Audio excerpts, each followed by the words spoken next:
NATO में शामिल होने की मांग को छोड़ने के लिए तैयार हैं यूक्रेन के राष्ट्रपति जेलेंस्की। जी हाँ, यूक्रेन के राष्ट्रपति व्लादिमीर जेलेंस्की ने कहा है कि उनका देश नाटो ऑर्गेनाइजेशन में शामिल होने की मांग को छोड़ने को तैयार है। और बता दें कि रूस को यूक्रेन का नाटो के करीब जाना पसंद नहीं था और फिलहाल जारी युद्ध की एक बड़ी वजह यह भी है।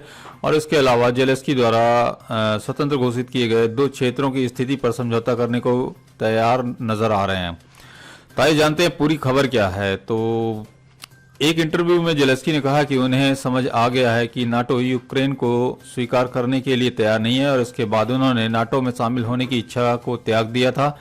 उन्होंने ये भी कहा कि वो ऐसे देश के राष्ट्रपति नहीं रहना चाहते जो घुटनों के बल बैठकर किसी चीज की भीख मांग रहा हो। और यूक्रेनी राष्ट्रपति ने भी कहा कि नाटो विवादित चीजों और रूस के साथ टकराव से डरता है।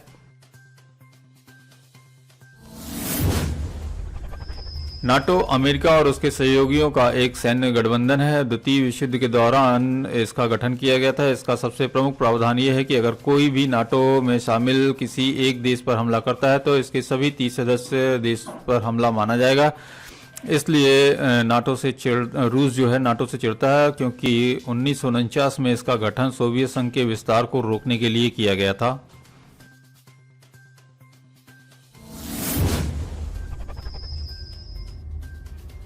युद्ध शुरू करने से पहले रूस ने यूक्रेन के 2 विद्रोही इलाकों लुहांस्क और दोनेत्स्क को स्वतंत्र क्षेत्र के तौर पर मान्यता दी थी और रूस की मांग है कि अब यूक्रेन भी उन्हें मान्यता दे। रूस की इस मांग पर जेलेंस्की ने कहा कि वो बातचीत के लिए तैयार है। साथ ही उन्होंने यह भी कहा कि रूस के अलावा किसी ने भी इसको मान्यता नहीं दी है, लेकिन इस पर बात ऐसे समझौते पर आ सकते हैं कि ये कैसे रहेंगे।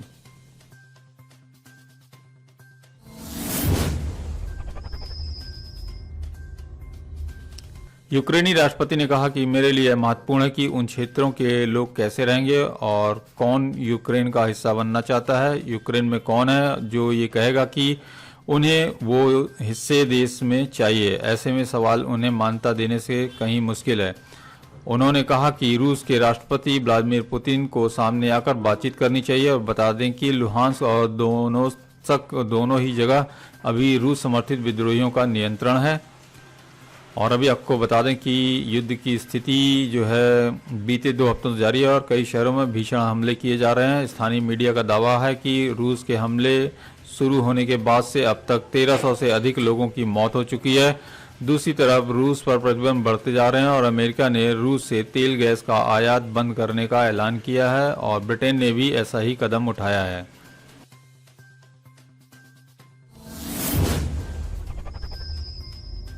वहीं यूक्रेन से 9 बांग्लादेशियों को निकालने पर शेख हसीना ने जताया है प्रधानमंत्री मोदी का आभार।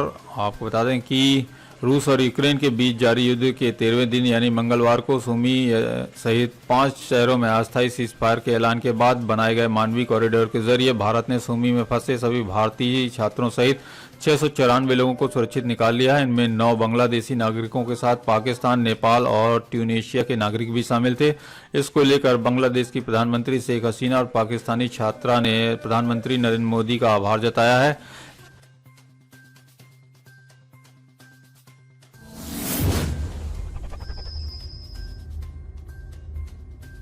बता दें कि रूस के सीज फायर का ऐलान करने के बाद रेड क्रॉस ने दोनों देशों की सहमति से लोगों की निकासी के लिए मानवीय कॉरिडोर बनाया था और इसके बाद यूक्रेन सहित भारतीय दूतावास के अधिकारियों ने सुमी से भारतीयों को निकालने के लिए 12 बसें पहुंचाई थीं।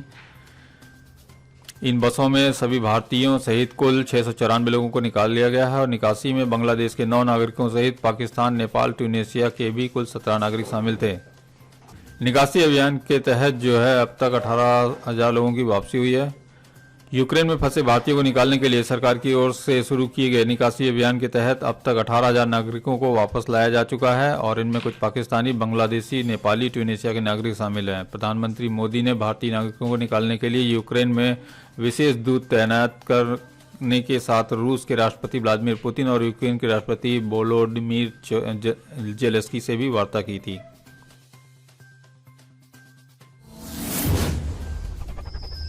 कांधार विमान अपहरण में शामिल आतंकी की कराची में हत्या हो गई है और जिसमें बताया जा रहा है कि अज्ञात हमलावरों ने 2 गोली मारकर उसकी हत्या की है।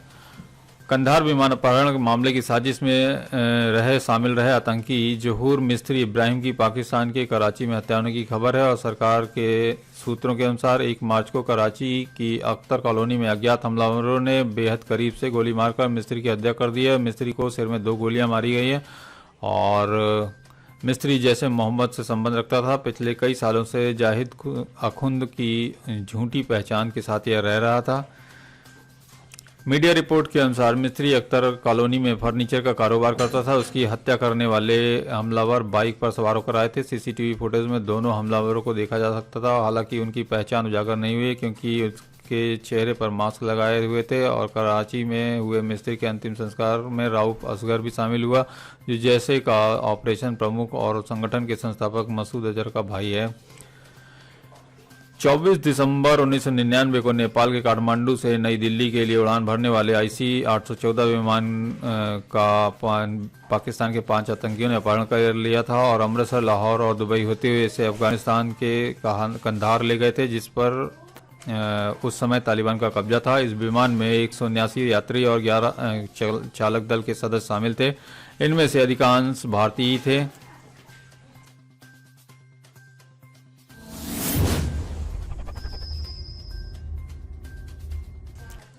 अपहरणकर्ता आतंकियों ने यात्रियों को रिहा करने के बाद जैश के संस्थापक मसूद अजहर और सैयद उमर शेख और मुश्ताक अहमद असगर को भारतीय जेल से रिहा करने की मांग की थी। और जब भारत सरकार ने इसमें आनाकानी की तो उन्होंने रूपिन कत्यान नामक एक 25 वर्षीय यात्री की हत्या कर दी थी, जिसके बाद यात्रियों के बदले में 31 दिसंबर 1999 को तीनों आतंकियों को रिहा कर दिया गया था।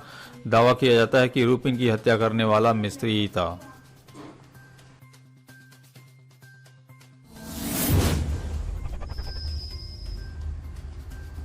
यूक्रेन के रूस के खिलाफ लड़ रहा तमिलनाडु का छात्र, इसको लेकर क्या है भारतीय कानून। रूस और यूक्रेन के बीच चल रहा युद्ध मंगलवार को बड़ी खबर सामने आई है। एक मीडिया रिपोर्ट में दावा किया है कि एक भारतीय सहित कई विदेशी नागरिक रूस के खिलाफ यूक्रेन की तरफ लड़ने के लिए उसके स्वयंसेवी सैन्य बल इंटरनेशनल लीजन में शामिल हुए हैं। ये नागरिक वर्तमान में राजधानी कीव के बाहरी क्षेत्रों में रूसी सैनिकों का मुकाबला कर रहे हैं। आइए जानते हैं भारतीय कानून में इसको लेकर क्या नियम है।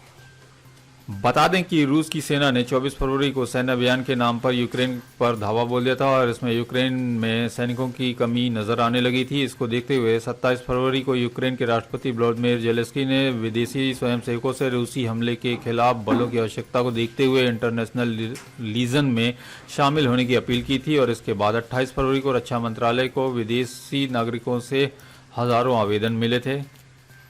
कीव इंडिपेंडेंट ने यूक्रेनी ग्राउंड फोर्सेस के हवाले से ट्वीट कर एक भारतीय सहित कई विदेशी नागरिकों के यूक्रेन के सेना में शामिल होने का दावा किया है और ट्वीट में लिखा है कि शुरुआती विदेशी पहले ही यूक्रेन के स्वयंसेवक सैन्य बल इंटरनेशनल लीजन में शामिल हो चुके हैं और कीव के बाहर रूस के खिलाफ लड़ रहे हैं। और इन स्वयंसेवक सैनिकों में अमेरिका, यूनाइटेड किंगडम, स्वीडन और लिथुआनिया, मैक्सिको और भारत के नागरिक शामिल हैं।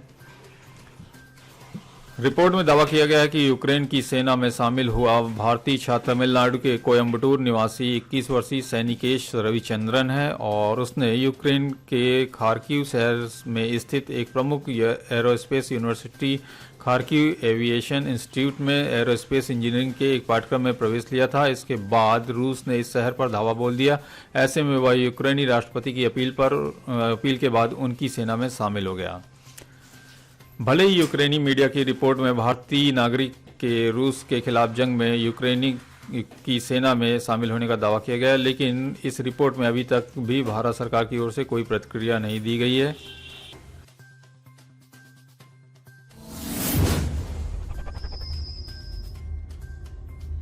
भारतीय कानून के तहत किसी नागरिक को अन्य देश में उसकी लड़ाई में शामिल होने की इजाज़त नहीं है और यदि वह ऐसा करता है तो अपराध की श्रेणी माना जाएगा। और इसको लेकर भारत सरकार ने 2015 में दिल्ली हाईकोर्ट में एक हलफनामा दायर कर कहा था कि किसी भी भारतीय नागरिक को दूसरे देश में जाकर उसकी तरफ से युद्ध लड़ने के लिए यात्रा की अनुमति नहीं दी जा सकती है, यह एक अपराध माना जाएगा। दरअसल 2014 में इसी प्रकार का एक मामला सामने आने के बाद सरकार ने यह कदम उठाया था और उस दौरान एक शिया समूह ने इस्लामिक स्टेट से इराक में धार्मिक स्थलों की रक्षा के लिए रजिस्टर वॉलंटियर भेजने को कहा था। इसको लेकर कई संगठन भी तैयार हो गए थे। दिल्ली के जोरबाग करबला को संचालित करने वाले संगठन अंजुमन हैदरी ने कहा था कि 6 सदस्यीय टीम इराक भेजेगा, लेकिन सरकार ने इसकी इजाजत नहीं दी थी। राष्ट्रपति जेलेंस्की ने मामले में कहा है कि 16,000 से अधिक विदेशी स्वयंसेवकों के उनकी सेना में शामिल होने की उम्मीद है और इस तरह यूक्रेन के विदेश मंत्री दमित्रो कुलेबा ने रविवार को कहा था कि 52 देशों के करीब 20,000 स्वयंसेवकों ने सेना में शामिल होने के लिए आवेदन किया है। इसके लिए आवश्यक दिशा निर्देशों के साथ एक वेबसाइट शुरू की गई है और इससे विदेशी नागरिकों का सेना में शामिल होना आसान हो जाएगा। यूक्रेन के रक्षा मंत्रालय की ओर से शुरू की गई विशेष वेबसाइट के होम पेज पर यूक्रेन के लिए लड़ने के लिए स्वयंसेवी सैनिकों में शामिल कहो शीर्षक दिया गया है और इसमें कहा गया है कि रूस का यह मामला केवल यूक्रेन पर ही नहीं बल्कि पूरे यूरोप पर है। और राष्ट्रपति जेलेंस्की ने यूक्रेन की इंटरनेशनल लीजन सेना बनाई है जिसमें विदेशी नागरिक भी शामिल हो सकते हैं और इसमें शामिल हों और यूक्रेन यूरोप सहित पूरी दुनिया की रक्षा करने में सहयोग करें। साथ ही वेबसाइट में यह भी कहा गया कि इंटरनेशनल लीज में शामिल होने के लिए विदेशी नागरिकों को वीजा की आवश्यकता नहीं है और वह अपने देश में यूक्रेन दूतावास में आवेदन कर सकते हैं। हालांकि युवाओं से सैन्य किट साथ लाने की अपील की गई है।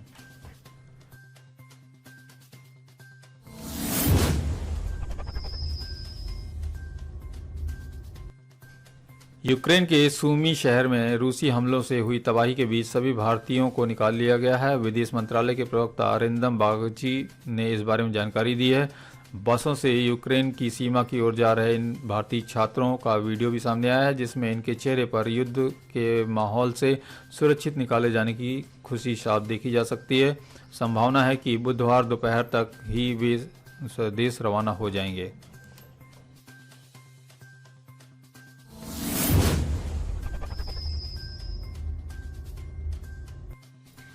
सपा चीफ अखिलेश यादव के एग्जिट पोल और ईवीएम में धांधली के आरोपों पर बीजेपी हमलावर हो गई है और इसी कड़ी में यूपी के मंत्री ब्रजेश पाठक ने कहा कि जब जब ये लोग चुनाव हारते हैं तो ईवीएम पर ही ठीकरा फोड़ते हैं और जनता भी जानती है कि इनकी पुरानी आदत है। सूबे के मंत्री मोहसिन रजा ने कहा है कि ईवीएम पर सवाल उठाकर वो अपनी हार को स्वीकार कर रहे हैं।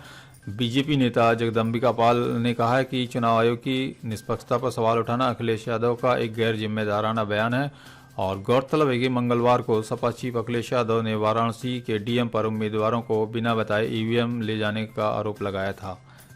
मैच करते हुए अगर वो ईवीएम का नंबर मैच करता है तो फिर हम लोग दोषी हैं। जो पोलिंग में यूज हुआ वही ईवीएम निकल रही है। प्रेक्षक को तुरंत बुलाया जाए और जांच करें। प्रेक्षक तो सर यही है, प्रेक्षक तो सर यही है। आपके सामने प्रेक्षक है, पीछे सारे प्रेक्षक बैठे हैं। सही प्रोसेस में सारे प्रेक्षक। अच्छा नियम क्या है? मैंने जो प्रोटोकॉल हुआ, जो ईवीएम का मूवमेंट था उसमें त्रुटि हुई, ये बात है कि त्रुटि हुई उसको हम रिपोर्ट भिजवा रहे हैं। लेकिन ये करना मैं एकदम दावे के साथ बोल रहा हूँ कि सब ये इम्पॉसिबल है। 3 लेट सिक्योरिटी होती है, 3 लेट सिक्योरिटी, एक लेट नहीं, केवल एक एंट्री गेट होता है। वहाँ पे सीपीएमएफ लगे हुए हैं, पर्सन लगे हुए हैं, पॉलिटिकल पार्टीज के रिप्रेजेंटेटिव भी चाहे तो बैठ सकते हैं। सब उनको लिखित में दिया गया कि वो चाहे तो बैठ। समाजवादी पार्टी के लोग या विपक्षी दल जब जब चुनाव हारते हैं तो ईवीएम पर ही ठीकरा फोड़ते हैं। इस बात की जानकारी आप लोगों को भी है, पूरे देश के लोगों को है। मैं एक बात कहना चाहता हूं कि जो भारत की संवैधानिक संस्थाएं हैं आज भी दुनिया में उनका एक स्टैंडर्ड स्थापित है कि भारत में संविधान की जो परिभाषा है और उसकी जो संस्थाएं उन पर आज तक प्रश्नवाचक चिन्ह नहीं उठा। बहुत दुर्भाग्यपूर्ण है कि लोकतांत्रिक प्रक्रिया पर प्रश्न उठाना, ईवीएम पर सवाल उठाकर वो अपनी हार को स्वीकार कर रहे हैं। लोकतंत्र में जो मैंडेट पब्लिक जनता देती है उसको हम सब स्वीकार करते हैं और अगर एग्जिट पोल आए हैं तो कल एग्जैक्ट पोल भी आएंगे, उसका इंतजार करना चाहिए था।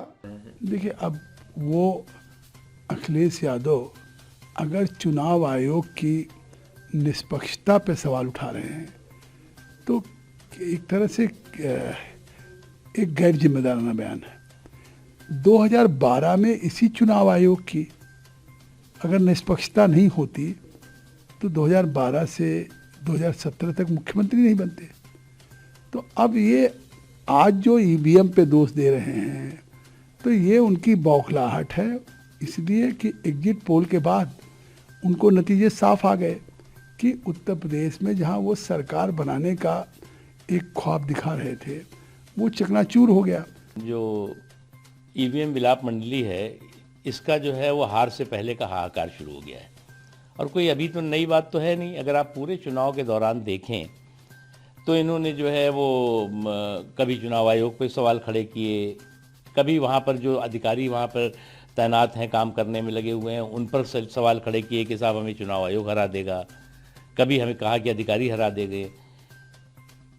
तो मुझे जो दिखता है वो उनको इस बात का कभी एहसास ही नहीं हुआ कि वो जनता उनके साथ क्या करने वाली है और जनता में उनकी क्या छवि बनती जा रही है।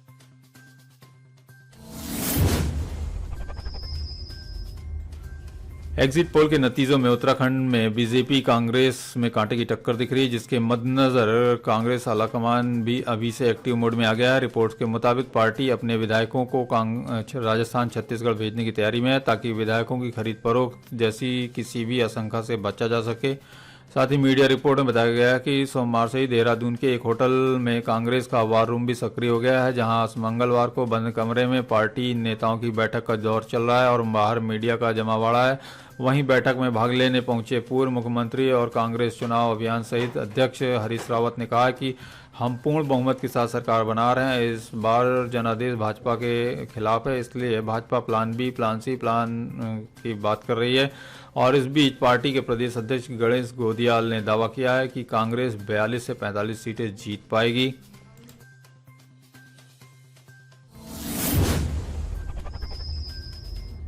एग्जिट पोल के मुताबिक गोवा में त्रिशंकु विधानसभा के अनुमान के बीच कांग्रेस पार्टी पूरी सतर्कता बरत रही है और इसी कड़ी में मीडिया रिपोर्ट के मुताबिक कांग्रेस ने नतीजे आने से पहले ही अपने सभी 37 प्रत्याशियों को 2 होटलों में शिफ्ट कर दिया है। हालांकि गोवा में कांग्रेस के इलेक्शन ऑब्जर्वर और वरिष्ठ नेता पी चिदम्बरम ने ऐसे सभी खबरों का खंडन करते हुए कहा है कि किसी भी कांग्रेसी नेता को होटल में बंद नहीं किया गया है।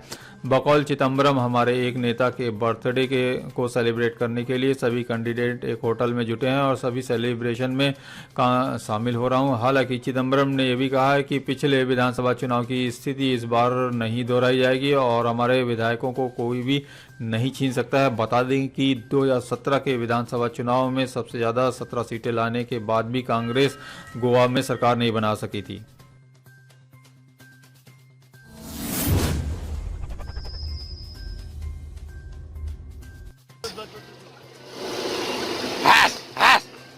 अंदर नहीं घुसने दिया।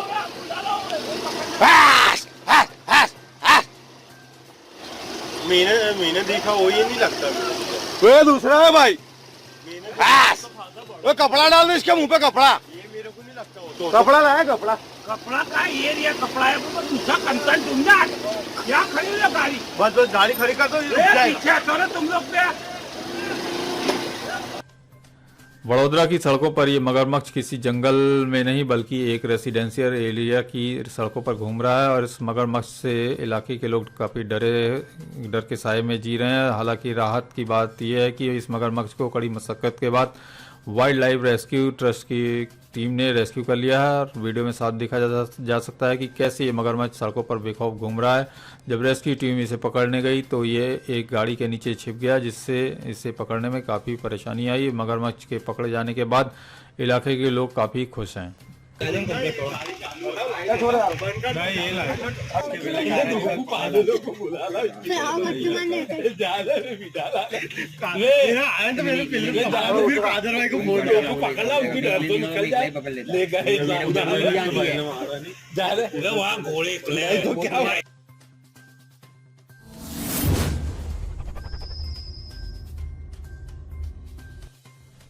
उत्तर प्रदेश में चुनाव नतीजे से पहले ईवीएम को लेकर हंगामा बढ़ता जा रहा है। समाजवादी पार्टी और सुबह सपा जो है लखनऊ के चुनाव आयोग को लेकर ज्ञापन सौंपा है। सुबह सपा जो अध्यक्ष जो है एसबी के अध्यक्ष ओम प्रकाश राजभर ने धमकी दी है कि जब तक वाराणसी के डीएम और कमिश्नर को हटाया नहीं जाता है हम काउंटिंग नहीं होने देंगे।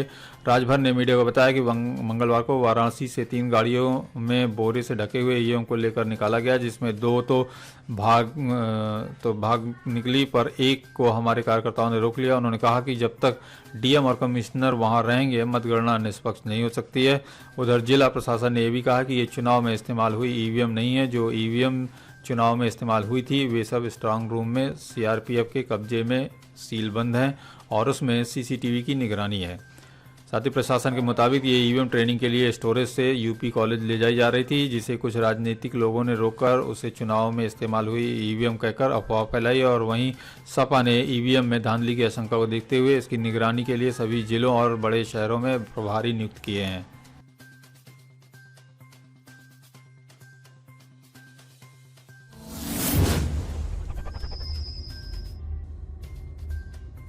यूक्रेन पर रूस के हमलों के बीच अलग अलग शहरों से तबाही और प्रदर्शन की तस्वीरों के आने का सिलसिला जारी है और हमले के खिलाफ यूक्रेनियों ने स्टेरोब्लैक्स में अलगाववादी झंडे को हटाकर यूक्रेन का झंडा लगा दिया है और इस दौरान प्रदर्शनकारियों ने रूस के खिलाफ नारेबाजी की। उधर जाइटोमायर में हुए एयर स्ट्राइक के बाद वहां स्थित मिलिट्री हॉस्टल की इमारत पूरी तरह से बर्बाद दिखी और दूसरी ओर निकोलाई Є, я б сказав, не хочеться казати російська є, але саме так, і одну частину попала бомба і її розвалила.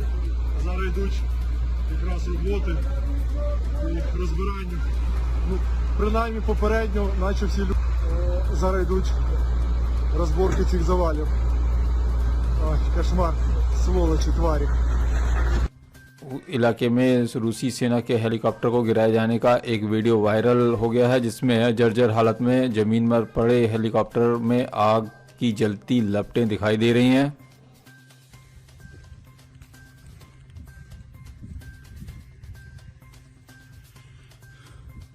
Сутки уже гореть.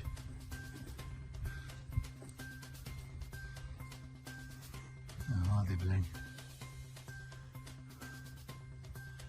Бортовой номер.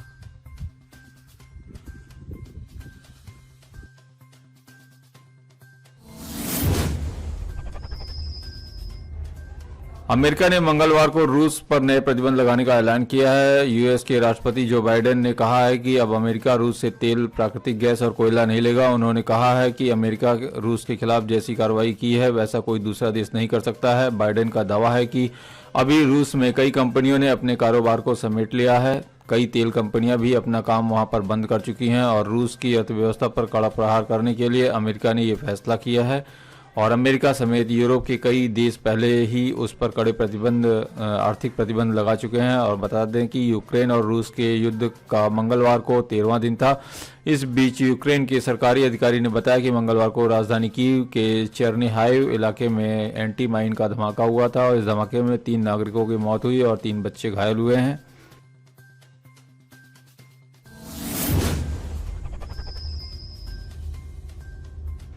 अंतर्राष्ट्रीय महिला दिवस के मौके पर यूक्रेन की महिला आर्मी ने एक वीडियो संदेश जारी कर रूस को चेतावनी दी है कि इस वीडियो में महिला सोल्जर बता रही हैं कि उन्होंने अपने बच्चों को सुरक्षित जगहों पर पहुंचाकर आर्मी को ज्वाइन कर लिया है। अब जो भी दुश्मन हमारी सीमा में दाखिल होंगे उन्हें हम तबाह कर देंगे और अगर आपने हमारे बच्चों, परिवारों को नुकसान पहुंचाने की कोशिश की तो हम आपको पागल कुत्ते की तरह मार देंगे। Мы, женщины Украины, мы благословили наших мужчин на защиту нашей земли. Мы уже вывезли наших детей в безопасное место. Генофонд нашей нации защищен.